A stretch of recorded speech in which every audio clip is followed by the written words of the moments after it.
I used to think people like Karen never really faced consequences. They built their little kingdoms, enforced their rules, and walked around as if nothing could ever touch them. But I was wrong, because the day her world collapsed, it didn't happen slowly. It happened all at once, like something snapping under pressure that had been building for far too long. And the worst part? It wasn't just her pride that broke. It was something far more permanent. Something no apology, no rule change, no amount of control could ever bring back. What makes it harder to process is this. Everything that happened that day was set in motion by her. Every decision, every restriction, every policy she fought so hard to enforce, it all led to a moment she never saw coming. A moment where control slipped through her fingers at the exact second she needed it most. And by the time she realized what she had done, it was already too late. If you're into real HOA drama and stories that make you question how far control can go, you're in the right place.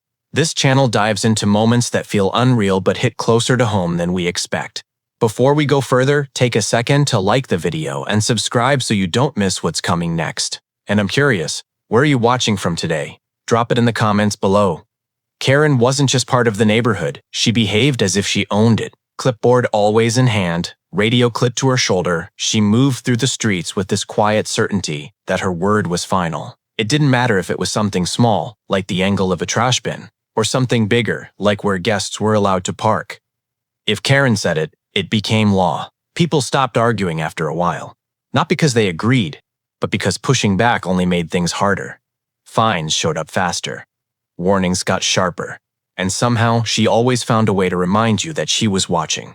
It wasn't just rules, it was control. The kind that seeps into everyday life until you start second-guessing things you never used to think about. Neighbors whispered about her, more than they spoke to her. And even then, it was careful, measured.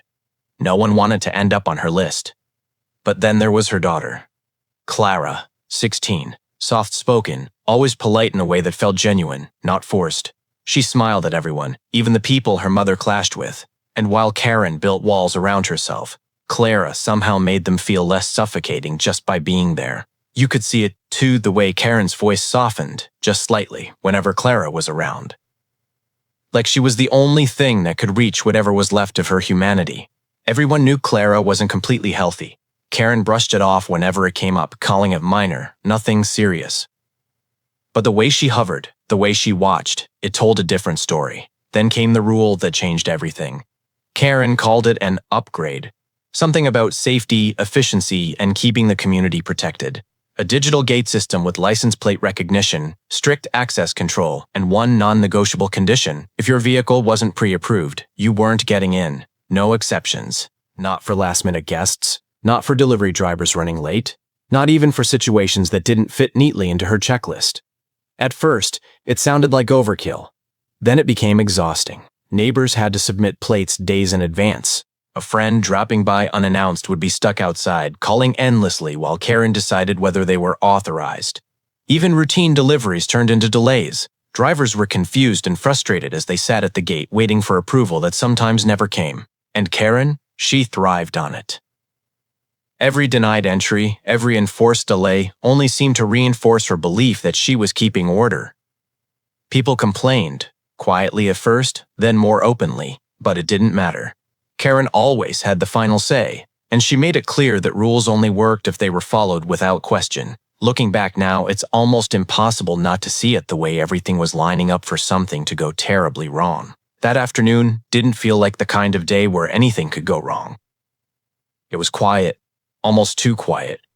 The kind of stillness that makes everything feel predictable. I remember sitting outside, letting the calm settle in, watching the street as if it would stay like that forever. Across the way, Clara was there, just enjoying her own little world, moving with that light, effortless energy that made you forget anything could ever be wrong with her.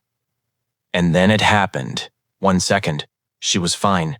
The next, the rhythm broke. The rope slipped from her hands, and before I could even process it, she collapsed. Not a stumble, not a slow fall, just straight down, like something inside her had shut off without warning. For a moment, I froze. Your mind doesn't catch up right away. It tries to explain it, to soften it. But the way her body moved, there was no mistaking it. I was already running before I realized it, calling her name. hoping for any response. Nothing.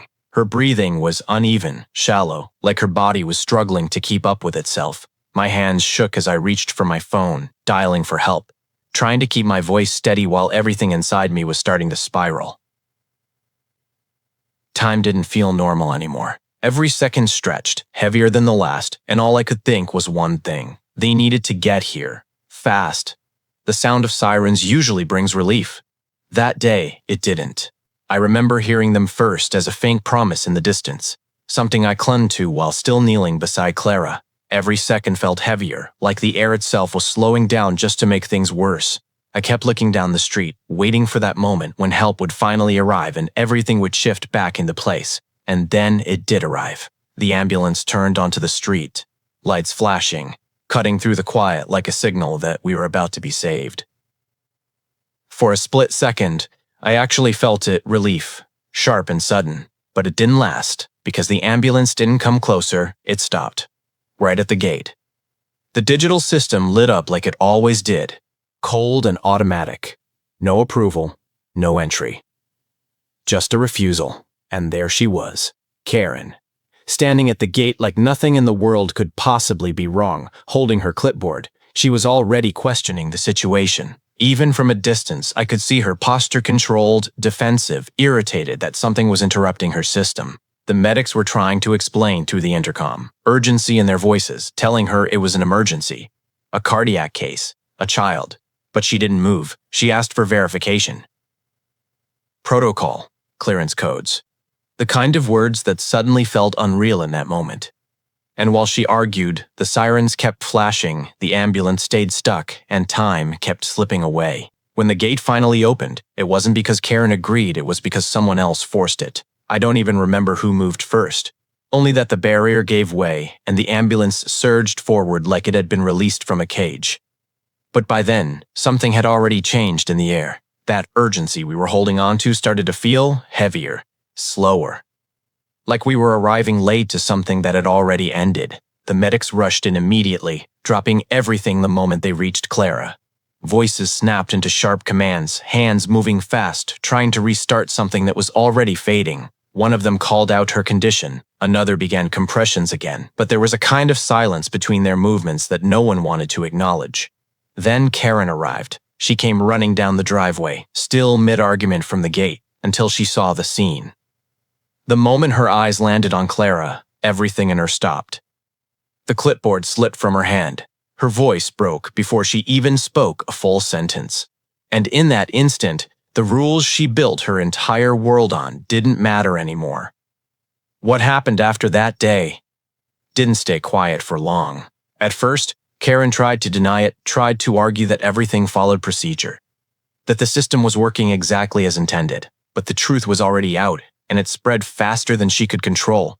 Someone had recorded the entire moment at the gate, the ambulance waiting, the arguments, the delay, and once it hit social media, there was no putting it back in the box. Neighbors who used to stay silent started speaking up. Stories came out, delayed deliveries, blocked access, warnings ignored. Suddenly, it wasn't just about one tragic moment anymore. It became a pattern people could finally see clearly. Within days, she stepped down from the HOA. No announcement, no explanation, just silence. After that, she stopped showing up entirely. The house stayed the same, but she didn't. And the neighborhood changed with her absence. Not loudly, not quickly. Just a strange, lingering quiet, as if everyone understood that something irreversible had happened, and no rule, no system, no authority could ever undo it. After everything, what stayed with me wasn't just what happened that day, but how easily control can turn into something dangerous when it's never questioned. Karen didn't start out wanting harm, she started out wanting order. But somewhere along the way, she forgot that rules without compassion don't protect people. They fail them. And now I keep wondering the same thing every time I pass that empty gate. Was it just a tragic accident of timing, or the inevitable result of her own choices catching up to her? What do you think? Did Karen deserve what happened, or did her system fail her in the worst way possible?